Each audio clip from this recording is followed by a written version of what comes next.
Welcome in Karibuni to Aroma of Zanzibar. Today I'm going to share with you how I make this beautiful, rich coconut cream chapatis, and I'm using 6 cups of all-purpose flour. That's about 750 grams. And I'm using a canned coconut cream, but if you have a freshly squeezed coconut cream or milk or even coconut powder, please go ahead and use it. Now, since mine is very thick, I like to dilute it with water. You can use a heavy one like this, but it's too rich for me. I prefer to have it a little bit lighter. So that's my 2-cup measurement over there. And this is my half, and I'll add more when I need it. And this is a mixture of ghee and oil. So I added about 1.5 teaspoons of kosher salt. And sometimes I like to add a little bit of sugar. So if you want to do that, please go ahead and do so. We're just going to mix it well. And then I'm going to add my coconut milk in this little bowl. I normally use 4 cups of flour, but on this day I wanted to do 6 cups, and unfortunately I do not have a big or large mixing bowl, so it was quite a challenge. So I started with 1 cup, and then I finished it with another cup. So I've used 2 cups of coconut milk. Now the coconut cream chapatis are very, very rich, and they're nice, and they've got that velvety touch, and of course the coconut flavor. I added another 1/4 cup. I do not make these very often. I think the last time I did was probably 1.5 years, if not 2 years ago. All right. So it's not something that I make it very often, and that's it. It's too rich for me. Anyway, so I just mix it, and then I finished my 1/2 cup of coconut cream. I obviously need more. So I added another 1/4 cup. So total I have used 2 3/4 cup of coconut cream for 6 cups of flour. All right, so now we're just going to move to the flat surface. And you can use a stand machine, mixing machine if you have one. I prefer to use my hands because a lot of people, those who do not have a machine, feel that certain things cannot turn out great when you do not use a machine. And besides, I need some exercise with my hand, and also, you add some extra love when you do stuff with your hands. All right, so I add 1 teaspoon of ghee to make things easier. And we're going to need this for about 10 minutes. 10 good minutes. And after 10 minutes, as you can see, our dough is ready. I like it to be very light because that's how it's going to make my chapatis soft, but it's also nice and stretchable. It's firm, okay? So that's how it is, and we're going to put it in a bowl with 1 teaspoon of the ghee at the bottom and another teaspoon on the top. And I like to let it rest for about 30 to 45 minutes.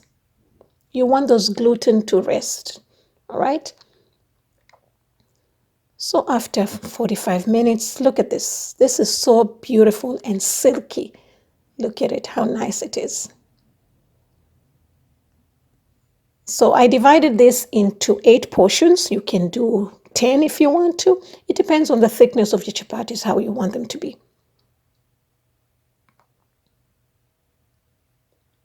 So it's very important to rest the dough, from here. And usually I do 2 hours to 3 hours. Sometimes I do them overnight, and they become really, really nice and soft.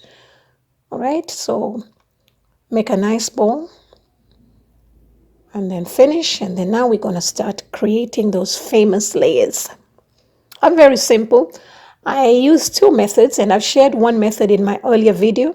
Now at this point, when you're rolling, you really don't care about the shape or size or thickness, because we're going to do more with this dough. And then add some ghee. I like to use a brush because that way I can control the amount of ghee that goes in here. You can add more if you want your chapatis to be more softer, but for me this is just enough. All right, so I like to stretch it, and that's how it's going to make my layers nice and flaky because they're going to be very thin. All right, and then sprinkle some flour. That's going to help your layers stay intact. Then I made a hole, as you can see, and then roll it outward like that, and then make a coil. Roll it into a coil, number 8 shape, and you're going to put one coil on top of the other, just like that. It's very simple.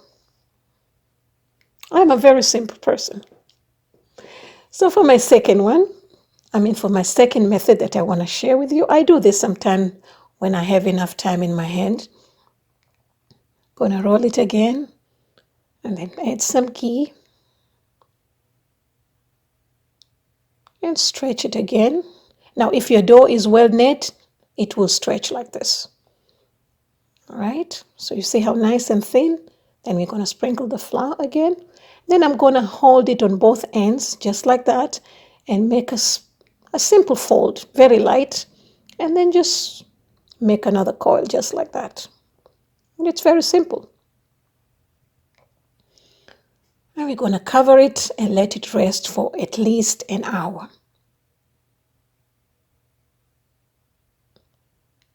I kept mine about 1.5 hours, and if your dough is well rested, you really don't need to roll so much. It will just be so soft and smooth, and it will just form into a shape so quickly. Okay, just like that. Make sure that your pan is not too hot, and the way you pick it up is the same way you're going to put it in your pan, just like that. So it's on medium heat, and you're going to keep it for about 2 minutes. Once you start seeing the bubbles like that, you're going to flip it on the other side. And another 2-3 minutes, and you see once the bubbles start lifting up, and I like to flip it and then add my fat or apply. Whatever you use, if it's oil alone or ghee, or if a combination like how I'm using it. And then you're going to flip it.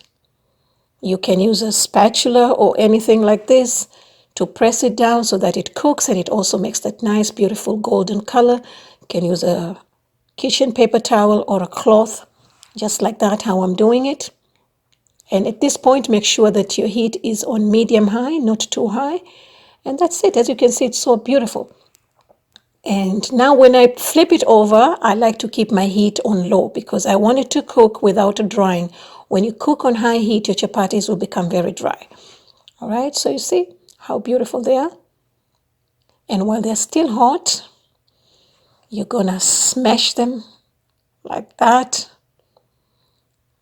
And that's it. It's very simple. Now check out our chapatis, how soft. And they've got those nice layers because they're very thin, so they're well cooked. So thank you so much. For more recipes, please visit me at Aroma of Zanzibar. You'll find all the measurements and ingredients in the description box below and also on this page. Thank you.